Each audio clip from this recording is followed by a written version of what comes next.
चारोळी या स्पर्धेत संपूर्ण प्रारंभ परिवारातर्फे आपल्या सर्वांचं मनपूर्वक स्वागत.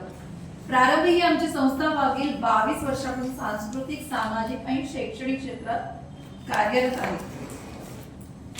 तसेच या प्रारंभ ही जी संस्था आहे ती आदिवासी पाड्यातील तसेच विटवारी कामगार महिलांसाठी सातत्याने विनामूल्य तपासणी शिबिर आम्ही आयोजित करतो आणि तिथे डॉक्टरांतर्फे अंतर्गत तपासणी, breast checking, Pap smear, CA 125 अशा तपासण्या सुद्धा केल्या जातात. सोनोग्राफी, मॅमोग्राफी हॉस्पिटलमध्ये डॉक्टरांकरवी केल्या जातात. तसेच तुम्हाला जर या वेबसाईटला भेट द्यायची असेल तर www.prarambhakalaacademy.com या वेबसाईटला पण आपण जरूर भेट द्या. प्रारंभ कला अकॅडमीच्या आमच्या स्पर्धेसाठी लाभलेले परीक्षक आहेत. मी तुम्हाला थोडक्यात त्यांचा परिचय करून देते. आपल्या पहिला परीक्षक आहेत अंजली गोराने. अंजली कोरांनी गणितात पदव्युत्तर शिक्षण घेतलेले आहे. त्यांनी संगीत विशारद, दूरदर्शनला निवेदन केले. त्यांनी आता त्या सिरियल नाट्य क्षेत्रात अभिनय करतात. तसेच त्यांनी अनेक TVC पोस्टर आणि डिजिटल ऍड्स केलेले आहेत. अशा आपल्या परीक्षक अंजली कोराणी यांचे आपण स्वागत करूया. दुसरे परीक्षक आहेत रोहिणी रसाळ. MA मराठी, मुंबई विद्यापीठ कथाकथनाचे त्यांनी 200हून अधिक कार्यक्रम मुंबई, पुणे, नाशिक इथे केलेले आहेत. पंडित जसराज कवी यशवंत देव यांच्याकडून बालनृत्य दिग्दर्शनाबद्दल विशेष कौतुक व शाबासकी त्यांनी प्राप्त केलेली आहे. त्यांना सांस्कृतिक कला दर्पणतर्फे आदर्श शिक्षक पुरस्कार मिळाला आहे. अशा आपल्या दुसऱ्या परीक्षक रोहिणी रसाळ मॅम यांचंही आपण स्वागत आहे दोन्ही परीक्षकांचं. श्रीश बळीराम जोशी. श्रीश. नमस्कार, मी श्रीश जोशी. स्वलिखित चारोळ्या सादर करतोय. प्रथम पूजावे गणेशाला शुभ कार्याच्या आरंभाला स्मरण करिता विघ्न हरती वंदन करतो तुला गणपती. पाऊस. आता पावसाळी ढगांनी थोडं थांबायला हवं. सावरायला हवं. अहो, कपडे सुके बंद ते थोडं थांबायला हवं. पाऊस कधी कोसळेल याची कोणालाच नसते खात्री. म्हणून घरावर पडताना नेहमी जवळ बाळगावी छत्री. पाणी वाचवा. दिसता गळक्या नळा कान त्याचा पिळा. महत्व जाणा शुद्ध पाण्याचे.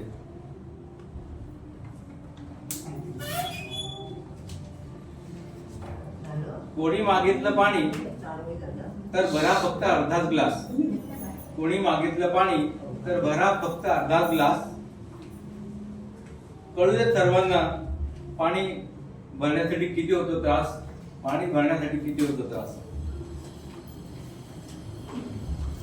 जवळ आला उन्हाळा पाण्याचा अतिवापर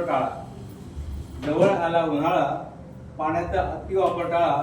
येऊ द्या कळवळा दुष्काळी जीवा.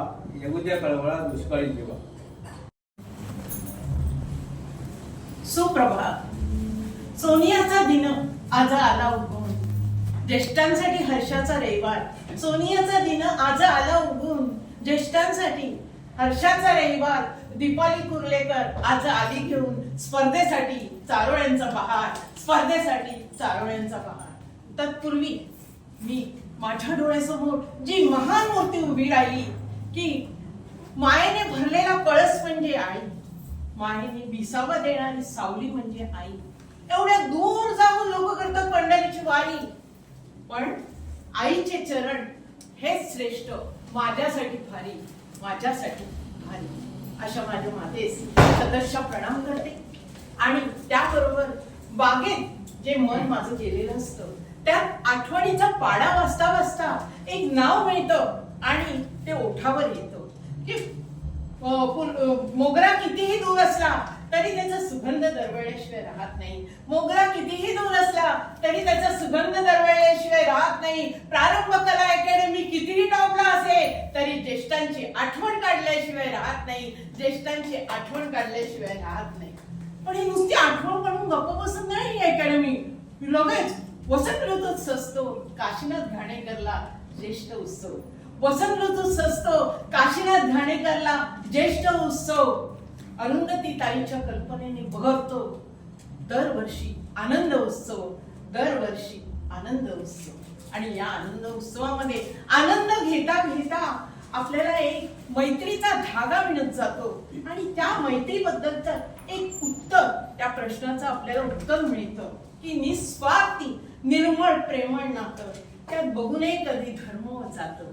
निस्वार्थी निर्मळ प्रेमळ नातं त्यात बघूनही धर्म व जातं. जो देई सुखदुःखात साथ तोच असतो फक्त मैत्रीचा हात.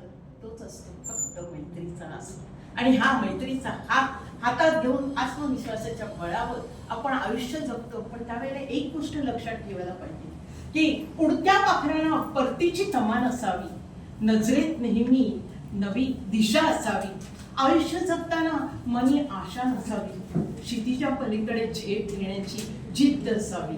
क्षितिजा पलीकडे झेप घेण्याची जिद्द असावी. आणि ही जिद्दच माणसाला मोठी करते. आणि ती करता करता आपल्याला जे अनुभव येतात त्यातूनच आपण ते उपदेशाचे डोस पासतो की मनी आत्मबळ बाळगून यशाची पायरी चढू शकतो. मनी आत्मबळ बाळगून यशाची पायरी चढू शकून बक्षीस पात्र स्पर्धकांच्या कौतुकासाठी आनंद ठेवा जपून. आनंद ठेवा जपून. पण हा आनंद व्यक्त करण्यासाठी काहीतरी साधन असेल की नाही. त्याच्यावरचा उपाय मी उदाहरणातून सांगते की इतिहास समजतो पुस्तकातून, भूगोल समजतो परिसरातून. इतिहास समजतो पुस्तकातून, भूगोल समजतो परिसरातून. आवडल्या की नाही समजते श्रोत्यांच्या टाळ्यांच्या कडकडाटातून. श्रोत्यांच्या टाळ्यांच्या कडकडाटातून. नमस्कार, मी अनुराधा मेंदळे. ज्येष्ठांचा उत्सव आज आहे आपला सण. ज्येष्ठांचा उत्सव आज आहे आपला सण. म्हणूनच आपण सारे करणार आहोत चारोळ्यांची गुंफण. चारोळ्यांची गुंफण. पहिल्या 3 चारोळ्या आहेत त्या माझ्या स्वलिखित आहेत आणि नंतरच्या चारोळ्या चंद्रकांत गोखले यांच्या. माझी पहिली चारोळी आहे त्याचं नाव आहे मित्र.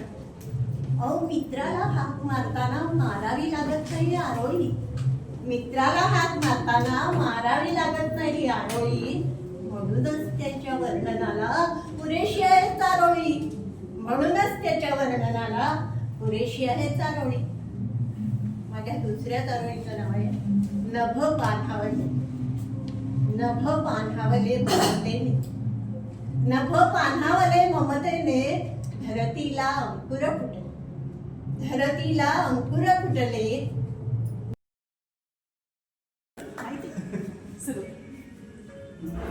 माझ्या अनुभवाचं नाव आहे चलो बुलावा आया है. हा वैष्णोदेवीच्या दर्शनाचा अनुभव आहे.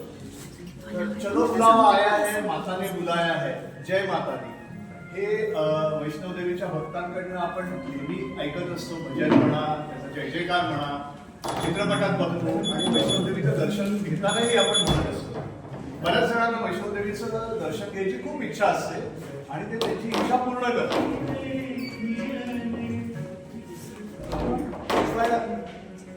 पण माझ्या बाबतीत असं झालं की मी त्याच्या आधी एक म्हणेन की जेव्हा तुम्हाला योग असतो तेव्हा बुलावा येतो किंवा बुलावा आला म्हणजे योग आहे असं समजा. माझ्या बाबतीत असं झालं की मी वैष्णोदेवीला जायची टाळाटाळ करत होतो आणि माझ्या बायकोला मात्र वैष्णोदेवीला जायची खूप मनापासून इच्छा होती. मी टाळाटाळ अशासाठी करत होतो की 5-6 तास डोंगर चढून जाणं हे मला काय आत्मविश्वास वाटत नव्हता मी एवढं करीन म्हणून, किंवा घोड्यावर बसणं, पालखीतून जाणं आणि एवढा वेळ, तर तरी त्याची मला भीती वाटत होती. त्यामुळे मी तिला म्हटलं तुला जो कोणी मिळतंय कंपनी त्याच्याबरोबर जा. ती शेवटी कंटाळून गेली नाही. पण माझ्या मनात नसताना मात्र मला हा योग आला. 15 वर्षापूर्वीची गोष्ट आहे. कंपनीच्या कामासाठी मी जम्मूला 2 वेळा जाऊन आलो. इकडे तिकडे फिरलो पण वैष्णोदेवीला मात्र गेलो नाही. तिसऱ्यांदा शेवटी असं झालं काम झालं नाही म्हणून बंगलोरच्या एका कन्सल्टंटला घेऊन जायची गरज पडली. मुंबई एअरपोर्टवरून आम्ही दोघंही एकत्र निघालो. पहिल्यांदा त्यांनी मला हॅलो.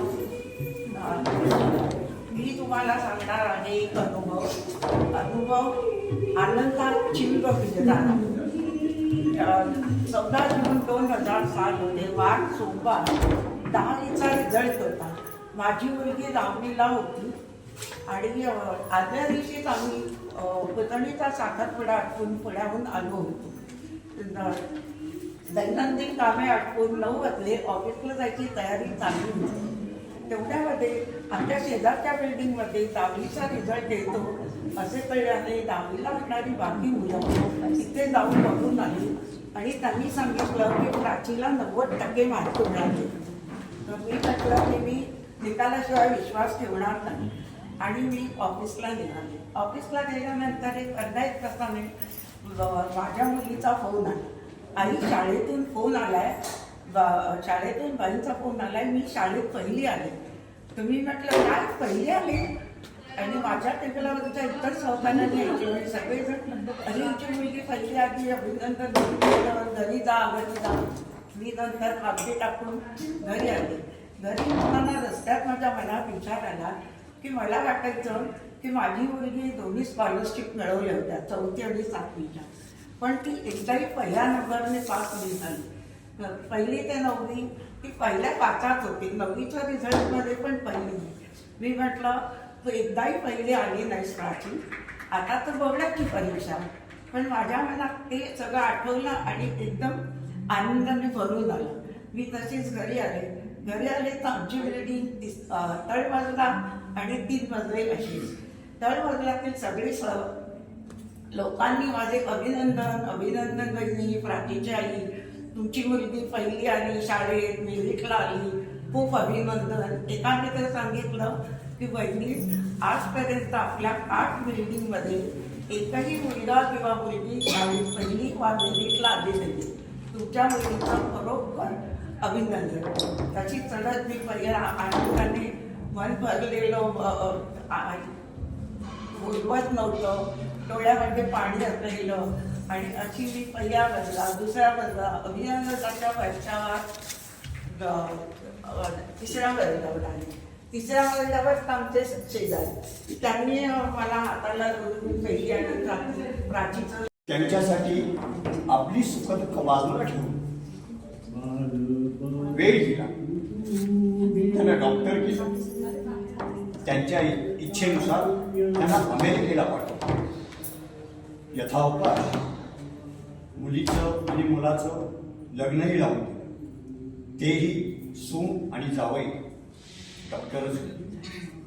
त्यांनी आपल्या आईवडिलांना एकदा सांगितलं आम्हाला अमेरिकेमध्ये स्थायिक व्हायचं.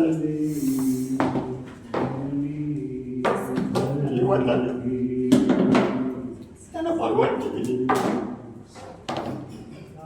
आणि ते आपल्या गावी निघून गेले. त्या ठिकाणी दोघेच आई वडील राहत होते. त्यांच्या बायकोला आधार झाला, त्यामध्ये ती गेली. त्यांनी आपल्या मुलाला आणि मुलीला कळवलं.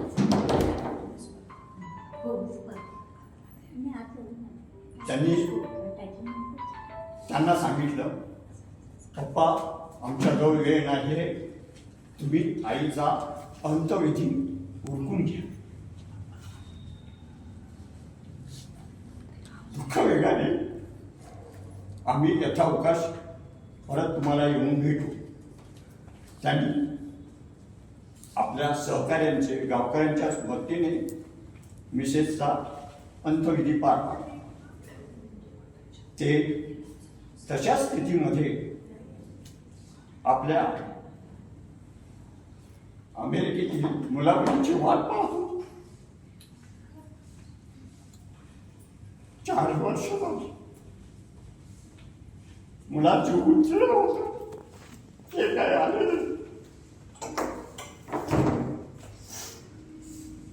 त्यामध्ये ते नाराज झाले आणि ते अशक्त होत गेले. त्यांना स्वतःची कामं जिंकण्यासाठी ते एका वृद्धाश्रमामध्ये जाऊन राहिले.